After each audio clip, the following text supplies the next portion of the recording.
Direct marché, on va parler tout de suite dans Un gérant, trois questions du fonds que gère Michel Audemand. Bonjour Michel, on parle de GEM Equity. Voilà, les gemmes, les pépites dans ce monde des émergents. Parlez-nous tout d'abord de la société Gemway Asset.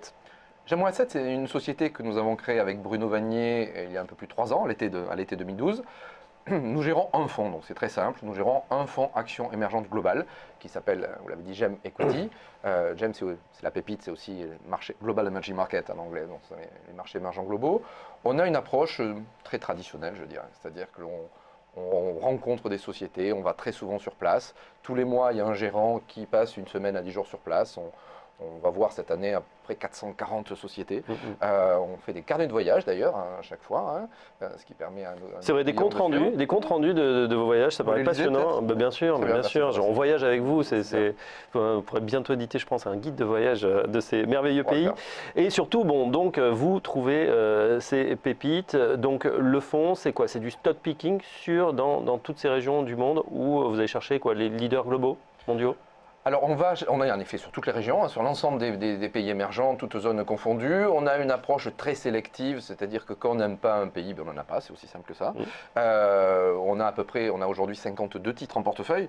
Vous voyez, sur plus de 22 pays, et avec des pays entre autres comme la Chine qui sont très très profonds en termes de cotation, on a vraiment le choix, on peut être sélectif. Et on va chercher des sociétés qui nous paraissent bien positionnées, leaders mondiaux ou pas, ou ça peut être des leaders régionaux aussi, mais en tous les cas qui nous paraissent particulièrement bien positionnés pour tirer profit de la thématique qui nous paraît évidente pour les 15 prochaines années, c'est le développement et l'enrichissement des classes moyennes dans ces pays-là, que l'on voit, il suffit de revenir 2-3 ans après dans n'importe quel pays, vous le voyez, ça saute aux yeux, et on a derrière des thématiques de consommation, de santé, de e-commerce, d'assurance vie, qui connaissent des croissances fulgurantes.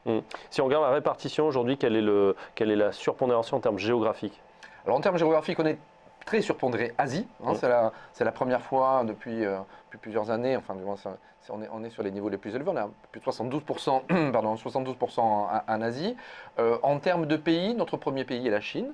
Nous étions pas du tout sur les actions A cet été. Depuis, on a acheté un ou deux petits titres. Les actions A, ce sont les actions locales qui ont été un peu chahutées cet été. Depuis, elles ont baissé. On a 2% du portefeuille là-dessus.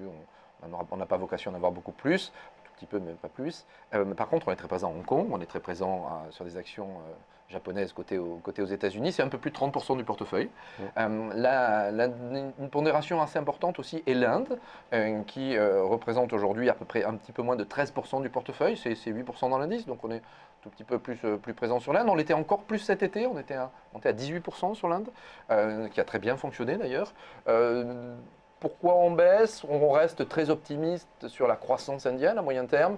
Là, le marché a pas mal monté. On s'attend à une reprise des marchés émergents. On en parlait tout à l'heure dans le point marché. On va avoir une décision de la Fed le 16 décembre et ça pourrait être le début du signal d'achat sur les émergents. Dans ce cas-là, l'Inde qui a monté pourrait être un petit peu moins haussier. Donc on revient sur les marchés qui ont été un peu plus massacrés. On va s'intéresser à la performance du fonds. Quand on regarde les indices émergents, évidemment, aujourd'hui, c'est une zone où les gérants hésitent à aller. L'indice émergent en plus de 1 depuis le 1er janvier. GEM Equity, on en a combien? Alors, GEM Equity, on a une étape à plus de. Alors, si on se base sur plus de 1, on est à plus de 10. On a un peu plus de 11% d'avance sur les indices. Donc là, ça nous mettrait sur des bases de 12-13% même. Très belle performance. Depuis la création, le fonds a un peu plus de 6,6% de performance annuelle, contre un indice qui a fait à peu près 0,6. On a une surperformance régulière, on le voyait tout à l'heure à l'écran, régulière et qui croît avec le temps. Cette surperformance est générée par de la sélection de titres très rigoureuse, par une approche macro. Quand on n'aime pas quelque chose, on n'y va pas. On est très confiant dans notre capacité à continuer à surperformer, bon an, mal an, bien sûr. Il y aura des hauts débats, mais bon an, mal an, en particulier les indices qui sont plutôt très mal faits dans les indices émergents, dans le marché émergent. Tout cela avec un portefeuille concentré. On a plus de 80% du portefeuille qui est en dehors des indices. Et voilà. Les 10 premiers titres, c'est quasiment 50% du portefeuille. Voilà, on peut gagner de l'argent sur les émergents, et oui, c'est possible.